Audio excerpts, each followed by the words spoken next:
देखिए, ये चुनाव आयोग ने जिस प्रकार से प्रेस कॉन्फ्रेंस की, उसमें निश्चित रूप से ऐसा लग रहा था कि वो कहीं ना कहीं भारतीय जनता पार्टी के स्पोक्स पर्सन के रूप में काम कर रहे हैं। जो विधान है, जो नियम है, उसके अनुसार तो कहीं भी आवश्यकता नहीं है एफिडेविट देने की, और वो एक समय अवधि भी होती है। लेकिन जिस प्रकार से तहस में जो मुख्य अपने चुनाव आयुक्त हैं, वो कह रहे कि 7 दिन में वो जवाब दें, अन्यथा उनके खिलाफ कार्रवाई होगी, तो ये एक संवैधानिक संस्था जो होती है, जो ऑटोनोमस बॉडी होती है, जिसका काम एक फ्री एंड फेयर इलेक्शन कराना होता है, वहां पर यदि एक व्यक्ति भी अगर विरोध करता है या उसे लगता है कि वोट की चोरी हो रही है, तो संज्ञान लेके चुनाव आयोग को उसमें कार्रवाई करनी चाहिए। इतने साक्ष्य देने के बाद, साक्ष्य भी सारे के सारे इलेक्शन कमीशन ऑफ इंडिया के, उसके बावजूद यदि चुनाव आयोग इस प्रकार की बात कर रहा है, तो हम तो ये कहेंगे अब चुनाव में वोट की चोरी नहीं हो रही, वोट की डकैती हो रही है। और ऑटोनोमस बॉडी जिस प्रकार की है इलेक्शन कमीशन ऑफ इंडिया, वो कहीं ना कहीं भारतीय जनता पार्टी के एक प्रकल्प के रूप में काम कर रही है, और ये कहने में हमें कहीं कोई गुरेज नहीं है। और जो चुनाव वोटों की जो चोरी है, उसका संघर्ष जारी है, और ये बिल्कुल जब तक फ्री एंड फेयर इलेक्शन नहीं होगा, जब तक इलेक्शन कमीशन की जो है इम्पार्शियलिटी सिद्ध नहीं होगी, तब तक ये कांग्रेस युद्ध जारी रखेगी।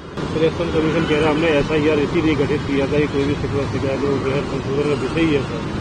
देखिए, एसआईआर तो एक ऐसा, मुझे लगता है कि इलेक्शन कमीशन ऑफ इंडिया का काम है कि वो ऐसे समय पर होना चाहिए जब कहीं चुनाव ना हो। बिहार में चुनाव से ठीक 1 महीने पहले जब बाढ़ की स्थिति है, वहां पे बारिश हो रही है, ऐसे में एसआईआर कराना का मतलब सीधा सीधा है कि वो कहीं ना कहीं उनकी दुर्भावना है, एक पार्शियलिटी है, किसी पार्टी विशेष को फायदा पहुंचाना चाहते हैं। यदि एसआईआर करनी थी तो 6 माह पूर्व कर सकते थे, उसमें क्या दिक्कत थी।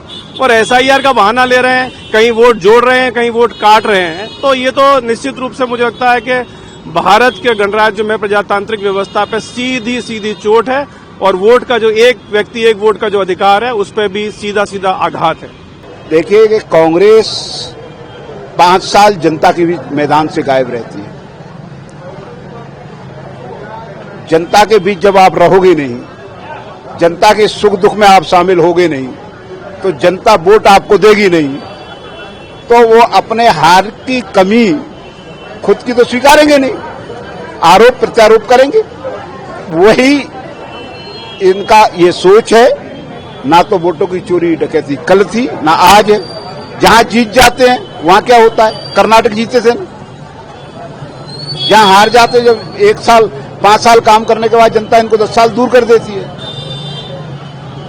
तो अपनी कमी को पहले एहसास करें, उसके बाद आरोप प्रत्यारोप न लगाएं। कांग्रेस की एक मानसिकता बन गई है कि जो निष्पक्ष स्वतंत्र एजेंसियां हैं, उन पे आरोप प्रत्यारोप लगाना ये उनका ये देश के लिए एक अच्छा शुभ संकेत नहीं मानते, क्योंकि निष्पक्ष एजेंसियों पे आरोप प्रत्यारोप नहीं जाना चाहिए। वो अपना काम करती हैं और करेंगी। चुनाव आयोग ने कल प्रेस कॉन्फ्रेंस करी, उसके बाद भी कांग्रेस संतुष्ट रही है। उन्होंने कहा तो ये बीजेपी के लिए, पार्टी के लिए, सत्ता के लिए काम कर रही है। ये मैं फिर कह रहा हूं कि इनका अपनी खींच निकाल रहे हैं, अपनी हार को स्वीकार नहीं कर रहे हैं, जनता के बीच जा नहीं रहे हैं, तो आरोप तो किसी के ऊपर मढ़ना है।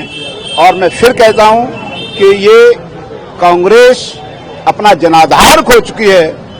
जनाधार खो चुकी कांग्रेस सिर्फ आरोप प्रत्यारोप में सुर्खियों में रहने के लिए ये आलोचना पर आलोचना कर रही है। राहुल गांधी बिहार की यात्रा शुरू कर दी उन्होंने। चुनाव नजदीक है, 5 साल मैंने फिर कहा जनता के बीच गए नहीं, अब 2 महीने जाएंगे तो जनता से क्या कहेंगे। भाई आप विपक्ष में भी हो तो विपक्ष की भूमिका में रहो ना। 5 साल जनता के बीच रहोगे, विदेश में रहोगे।